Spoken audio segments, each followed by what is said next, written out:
If you take a look at a map of the 16th century Caribbean, and you just, run your finger over Santo Domingo, San Juan, and Trinidad, what you are looking at, according to the royal courts of Europe at the time anyway, is essentially a giant spreadsheet. Yeah, exactly. A highly sanitized spreadsheet. Right. It was just a ledger, Yeah. an accounting book filled with nothing but tallies of gold, sugar, and territory. But we are going to look a lot closer today because beneath that official, carefully dried ink lies a historical narrative that plays out like a high-stakes thriller. It really does. It's wild. We were talking about secrets, we're talking about absolute survival, hidden identities, and a ghost story of two deeply hunted groups of people crossing the Atlantic under false names, people carrying secrets that, if discovered, would literally cost them their lives. So welcome to a brand new deep dive. Thanks for having me. Yeah. We are looking at a history today that completely shifts how we understand the peopling of the Americas. Because the official records from Spain present this incredibly sanitized, heavily curated version of history. But when you learn how to read between the lines of those very same archives, you find something entirely different. Okay, let's unpack this, because I want to know where exactly we're starting this journey. And for you listening, I want to outline the goal here. Today's deep dive is all about uncovering the hidden parallel lives and the eventual merging of these two deeply hunted groups in the New World. And we are pulling from a really fascinating stack of sources today. We have some incredible historical texts to work with. We really do. We've got archival research documents, the historical scripts outlining the shadows in the Atlantic, plus modern scholarly texts, specifically Aviva Ben-Hur's Jewish Autonomy in a Slave Society, and Laura Leibman's Once We Were Slaves. Both phenomenal resources for this. Absolutely. And we're also pulling foundational context from the video presentation Jewish Gen Talks, Sephardim in Colonial America. And just a quick note on the rules for today, we are strictly citing these provided historical documents and scholarly research. Right, keeping it strictly to the facts. Exactly. The focus is entirely on the archives and the text itself. No guesswork.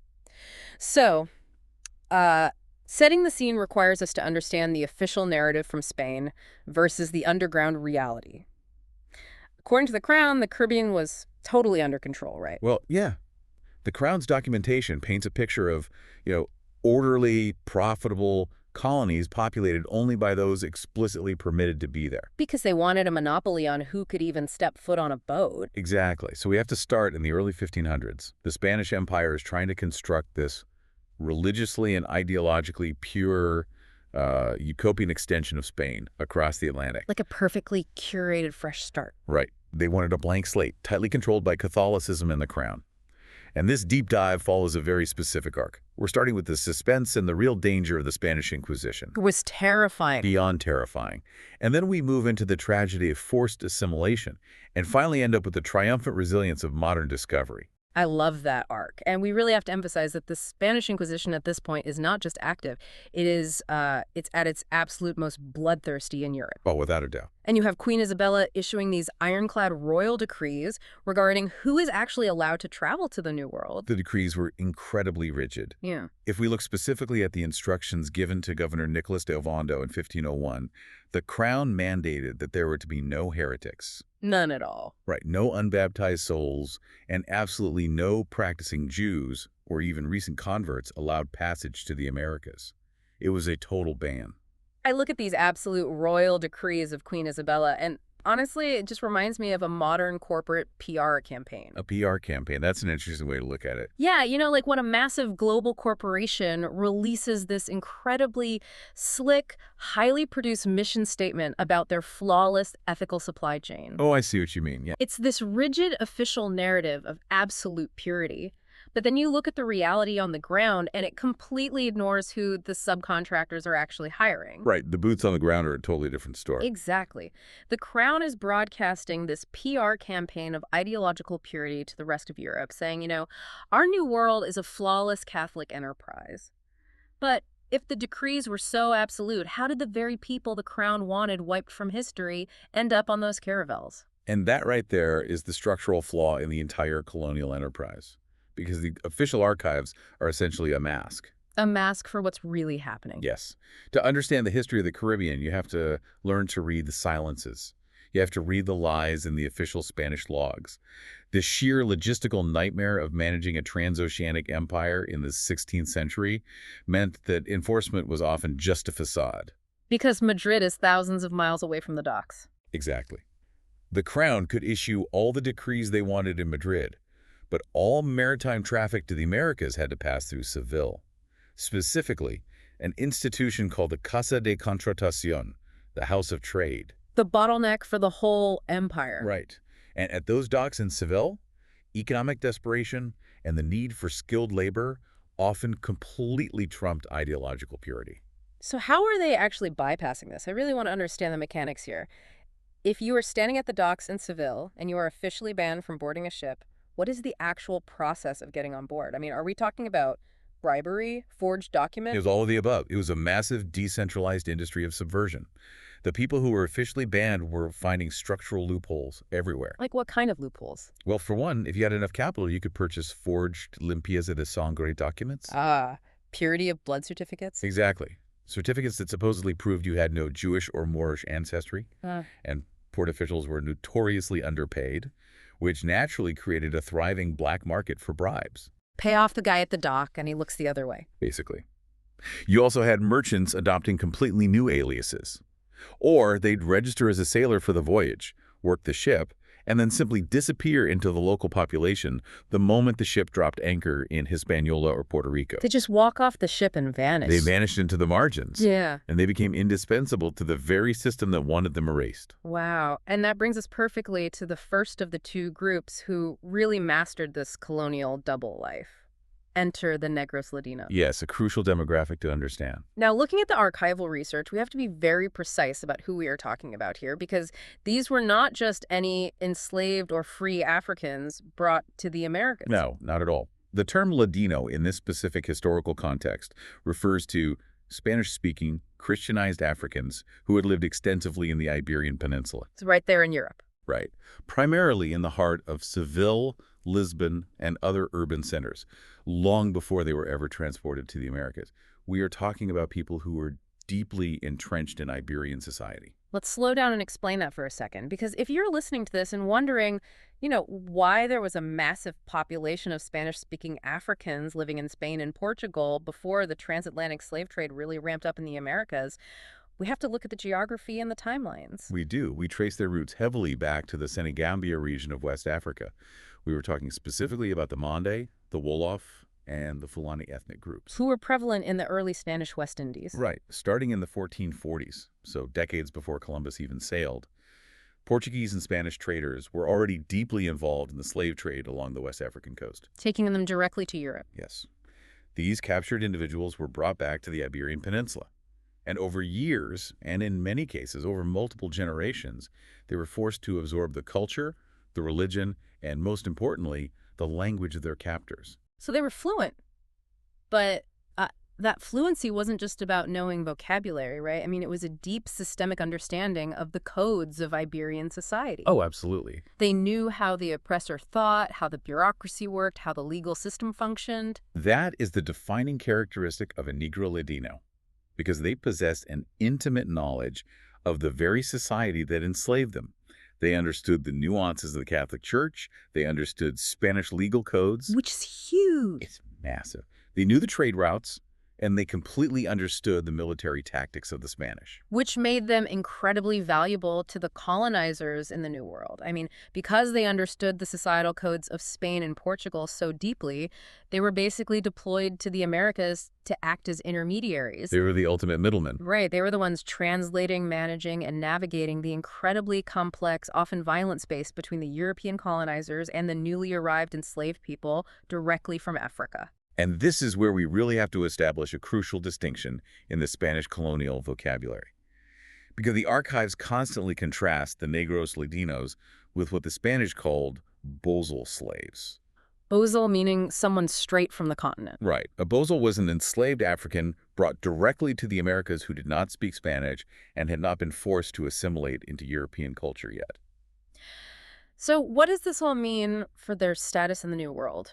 Because on one hand, The Ladinos have this proximity to the colonizers through language and religion. They are literally operating the gears of the colonial economy. Hey, you're keeping the whole thing running. Right. But on the other hand, this is a brutal race-based colonial caste system. It created an incredibly volatile colonial paradox. Despite their deep assimilation and their absolute indispensability to the economic machinery of the colonies, Spanish authorities deeply, deeply mistrusted the Negros Ladinos. They didn't trust them at all. Not for a second. The archives are just full of these panicked letters from colonial governors back to the crown, literally begging them to stop sending Ladinos to the Caribbean. Wait, if they're the most skilled labor force, why on earth is a colonial governor writing back to Spain begging them to stop sending them? Because the authorities viewed them as entirely too strategic. You have this population that knows your laws, they know your language, they know your military tactics, and they completely understand your economic vulnerabilities. So they see them as a liability. The Spanish were terrified of them. There was this constant, lingering anxiety among the colonial governors that the Negros Ladinos would use their insider knowledge to organize and instigate rebellions among the newly arrived Bozal slaves. Give me a mechanism for that. How exactly would a Ladino instigate a rebellion in a way that terrified a Spanish governor so much? Well, think about the access they had. A Ladino could read the official edicts posted in the town square. They could eavesdrop on the plans of the Spanish militias when they were serving them. Oh, wow, yeah. They're in the room. They're right in the room. They understood the layout of the armories. If a Ladino decided to ally with the Bozal population, they could provide strategic intelligence, basically translating Spanish weaknesses into actionable plans. That's fascinating. The Spanish knew that keeping a population enslaved relies heavily on asymmetric information. You have to keep them in the dark. The Ladinos leveled the playing field because they possessed the information. It is just a terrifying tightrope to walk. I mean, you are forced to be the crucial gear turning the colonial machine, but the people operating the machine are constantly watching you, viewing you as an imminent threat. You're waiting for you to slip up. Exactly, just waiting for an excuse to crush you. You are indispensable, but you are a massive target on a daily basis. And that profound state of isolation and danger of navigating a system that simultaneously demands your labor and actively plots your demise is exactly the environment into which our second group arrives. Right, because hiding right beside them, in plain sight, we have the Sephardic Judeo-Conversos. Yes. These were Jews who were forced to convert to Catholicism in Spain and Portugal at the edge of a sword. The major wave happens around 1492 with the Alhambra Decree, which expelled practicing Jews from Spain. Though there were decades of forced conversions before that as well. Right. And they were forced to take on the identity of New Christians, which was an incredibly highly monitored, very dangerous mask to wear. The term New Christian itself was essentially a bureaucratic marker of suspicion. It functioned as a permanent probationary status. Like a red flag on your file forever. Exactly. The Iberian authorities did not trust that these forced conversions were genuine. They constantly suspected that these individuals were still practicing Judaism in secret, an act they referred to as Judaizing. Which we refer to today as crypto-Judaism. Now, for these Sephardic descendants, the newly discovered lands in the Caribbean were supposed to be a sanctuary, right? A transatlantic sanctuary. That was the dream. And if you're listening to this, you can completely understand the logic. You think, if I can just get across the ocean, if I can just put 3,000 miles of salt water between myself and the Grand Inquisitor, I will finally be safe. I can finally breathe. But that was a complete illusion. What's fascinating here is how geographic escape did not equal ideological escape. The Inquisition followed them right across the sea. Wait, logistically, how does that even work? Are you telling me they put an inquisitor on a tiny wooden caravel for a 2-month transatlantic voyage just to hunt down merchants in the Caribbean? It wasn't always a high-ranking inquisitor in full robes on every single ship. It was more of a bureaucratic extension of the terror apparatus. Okay, so how do they structure it? The Crown eventually established official Inquisition tribunals in major hubs, places like Cartagena, Lima, and Mexico City. And from those hubs, they cast this massive watchful eye over the islands of the Caribbean. But how do they actually enforce that across an ocean, or even across the Caribbean Sea? Communication takes months back then. They relied on a vast network of local informants, known as familiars. Familiars, okay. Who were they? These were lay people, neighbors, business competitors, colonial officials. They were essentially deputized by the Inquisition to spy on the local population. The reach of the inquisitors was extensive because they weaponized the local community itself. Wow, turning neighbor against neighbor. Exactly. They offered financial incentives and social prestige to absolutely anyone willing to report a new Christian for suspicious behavior. I really want to focus on the psychological toll of that for a second, Yeah. because the archival texts point to this heavy, agonizing reality. It's heartbreaking to read. It is. I mean, you risk everything to bribe a port official in Seville. You endure a harrowing, life-threatening journey across the Atlantic. You arrive in Santo Domingo or San Juan. You step off the boat and you realize the surveillance state followed you. It was right there waiting for you. You are still living as a ghost. The sanctuary was actually a trap. It is a crushing psychological burden. You have to constantly police your own behavior. Your entire existence is predicated on hypervigilance. And, we have to remember, the Inquisition wasn't just a religious institution. It was a deeply economic one. What do you mean by that? How is it economic? When the Inquisition arrested someone for Judaizing, they didn't just punish them physically, they confiscated all of their property and assets. Oh, wow. So they seized their wealth. The tribunals literally funded themselves through these seizures. So if you were a successful crypto-Jewish merchant operating in the Caribbean, you weren't just a religious target. You were a highly lucrative financial target for the local inquisitors. So they actually had a financial incentive to accuse you. A massive incentive. Here's where it gets really interesting. This is where the collision of these two networks happens. We are looking at the lawless margins of these colonial outposts, places like Puerto Rico, Hispaniola, and Trinidad. Let's clarify for a minute why we call them margins. Well, during the 16th century, the Spanish crown became absolutely obsessed with the massive silver deposits found on the mainland, specifically in Mexico and Peru. The mining boom. Right. The wealth flowing out of places like Potosi completely eclipsed the agricultural output of the Caribbean islands at that time. So the islands essentially get demoted in importance. Drastically demoted. Places like Puerto Rico and the Dominican Republic basically became neglected way stations. The heavy military and bureaucratic presence shifted entirely to the mainland. So they're just left to fend for themselves. Mostly, yes. These islands became frontier zones.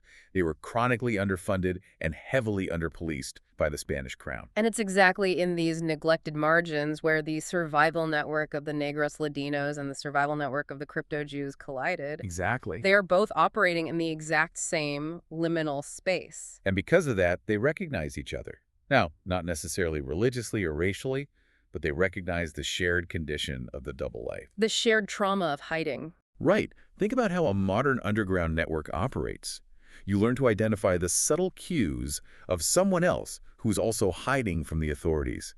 Both groups were absolute masters of survival, walking a permanent tightrope of permanent double lives. I want to use an analogy here because it is almost like two rival corporate whistleblowers meeting in a dive bar. Okay, I like that. They don't share a background, they don't work in the same industry, but they immediately recognize the shared paranoia.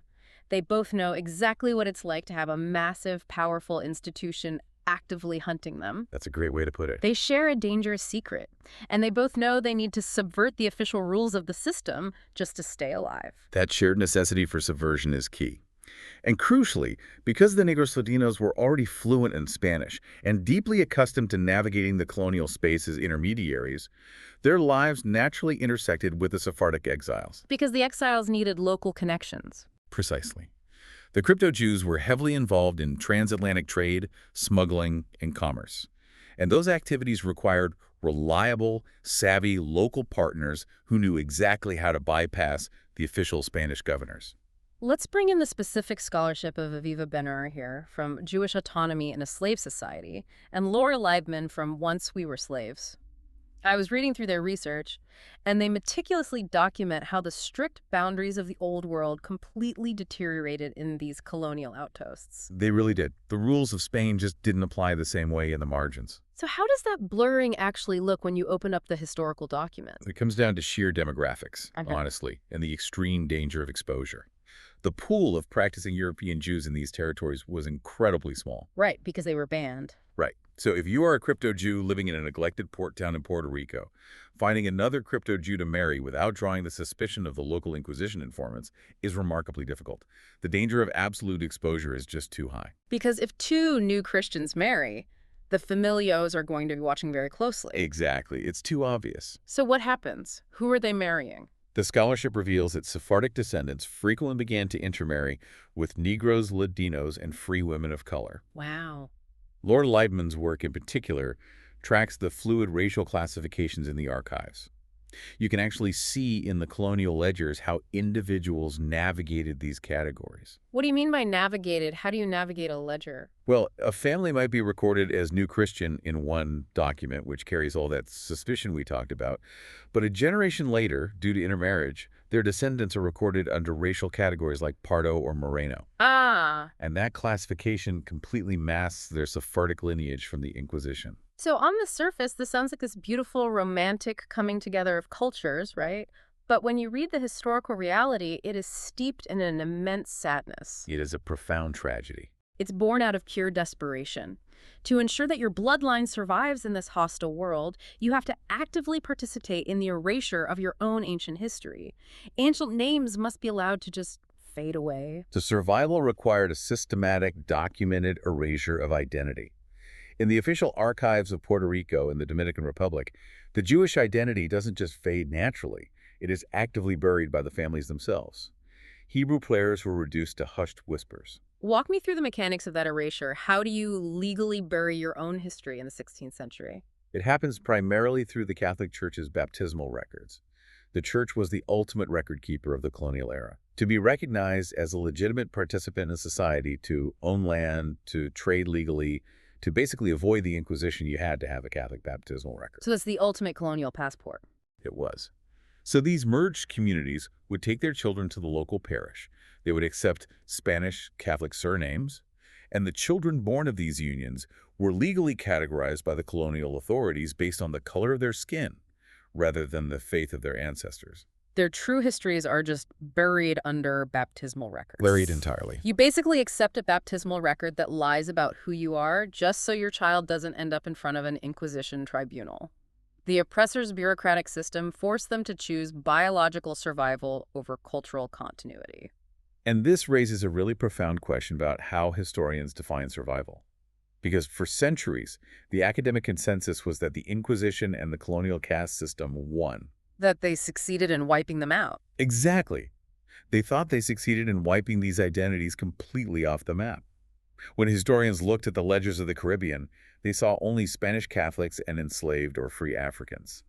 The nuance, the secret Sephardic heritage that had merged with the Ladino population, was considered entirely lost to history. Here's where it gets really interesting, though, because history absolutely refuses to stay buried. It really does. The secret of these merged communities, these Negros Ladinos and Sephardic Judeo-Conversos, it didn't die. It just transformed. It went underground. It went into the soil. It went into the blood. And now we are seeing this incredible triumph of resilience. We're seeing a massive awakening. What is triggering this modern awakening? Because for hundreds of years, those official baptismal archives held the line. It is a powerful combination of modern genetic research and deep, rigorous archival discoveries. We are seeing geneticists and historians working together, cross-referencing modern DNA data with those very same 16th century colonial logs. Oh, wow. Cross-referencing the DNA with the actual shipping manifest. Yes. Descendants across Puerto Rico, the Dominican Republic, and Trinidad are taking commercial DNA tests, and they're discovering significant percentages of Sephardic Jewish ancestry alongside their African and Iberian heritage. And suddenly, you look at your own family traditions with brand new eyes. You realize that the things your family just considered quirks or, unspoken household habits actually have this profound hidden lineage. Exactly. We are talking about very specific cultural remnants that have survived for 500 years without a single written textbook to pass them down. The linguistic survival is perhaps the most staggering piece of evidence we have. Researchers have documented archaic Spanish words that are heavily fused with Ladino phrasing. And just to clarify, Ladino here means something slightly different, right? Right. In this specific context, Ladino refers to the Judeo-Spanish dialect of the Sephardic Jews. Give me a specific example of that, because that is fascinating. How does a 16th century dialect survive in a modern Caribbean household? You find it in isolated vocabulary that gets passed down. For example, in some Caribbean households, researchers have noted the use of the word Dio instead of the standard Spanish Dios for God. Dio without the S. Right. In traditional Spanish, Dios ends with an es, but it is a singular noun. But for early Sephardic Jews, adding an es to the name of God sounded uncomfortably plural, which obviously conflicted with strict monotheism. Oh, so it sounded like gods, plural to them. Exactly. So they dropped the es and just said Dio. And finding that specific linguistic marker preserved in modern Caribbean speech hundreds of years after the Inquisition tried to eradicate it is just a monumental testament to survival. That is incredible. A single missing letter in a word carries 500 years of hidden theological resistance. It's beautiful, really. It survived in the vocabulary of the region. The survival of the Sephardic soul didn't require grand stones, synagogues, or written texts. It survived in the blood, the music, and the indomitable spirit of the people. The forced assimilation that was explicitly engineered to destroy them, to wipe the Jewish and the African cultural identities out of existence, actually made their descendants the ultimate keepers of a multicultural miracle. They became the guardians of the secret. Yes. The very act of forcing them to merge in the margins created a culture that is infinitely stronger and more resilient than the pure homogeneous utopia the Crown was trying to build. I want to pull in some vital context here, too, because to really grasp how these early Sephardic families established these incredible hidden communities and managed to survive long enough to merge with the Ladino population, we have to look at the economics. Economics were everything. And this is perfectly contextualized in the Jewish Den Talk, Sephardim in Colonial America video presentation. That presentation really demystifies the actual migration patterns and the money behind it. It is crucial because it explains the brutal economic realities. These Sephardic families weren't just fleeing religious persecution, they were simultaneously trying to establish complex trade networks across an ocean while being actively hunted. How does economic leverage protect you from an inquisitor, though? I mean, if they want to arrest you, they'll arrest you. Not necessarily. Economic utility was often the only shield they had. Think about it.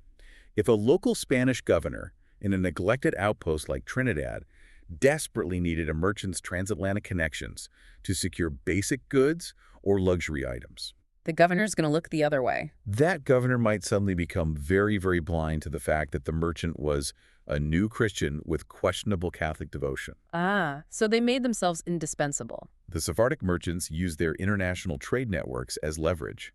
They made themselves too economically valuable to arrest. They used the colonial trade economy as a literal shield. And they partnered with the Negros Ladinos, who knew how to navigate the local colonial bureaucracy better than absolutely anyone else. It is a brilliant, desperate alliance of survival. It's a masterclass in subverting a hostile system from within. So we have taken a massive journey today. For you listening, we started by looking at a map of the Caribbean, reading Queen Isabella's absolute decrees of exclusion, and realizing they were nothing more than a facade. Just a PR campaign, like you said. Right. And we moved into the heavy, crushing burdens of the colonial caste system. We looked at how the Negros Ladinos, with their deep fluency and understanding of Iberian codes, navigated an environment where they were indispensable, yet constantly viewed as a massive threat by the Spanish authorities. And we examined how the illusion of the transatlantic sanctuary shattered for the Judeo-Conversos when the Inquisition followed them right across the ocean. With tribunals and informants everywhere. Right. We explored the logistical nightmares they faced, the familiars, the economic seizures, and we witnessed the agonizing yet completely necessary merging of these two hunted peoples in the lawless margins of the Caribbean outposts.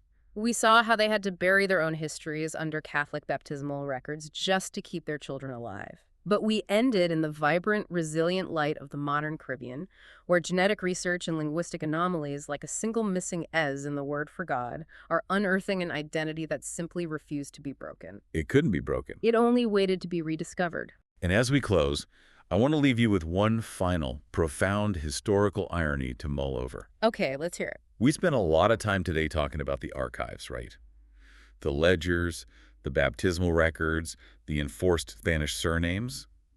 The Spanish crown utilized these bureaucratic tools as weapons of systematic erasure. To wipe them out completely? They were intended to permanently wipe the true identities of the Negros Ladinos and the crypto-Jews from the face of history. The ultimate paperwork erasure. Yet, by forcing these groups to merge, by forcing them to adapt and document their existence within those very same colonial ledgers, The Inquisition inadvertently created the exact paper trail that modern historians and geneticists are using to resurrect their stories today. Wow. The oppressor's tool of erasure became the very map of the descendants' rediscovery. The ledger that was meant to bury them is the map that is bringing them home. That is incredible.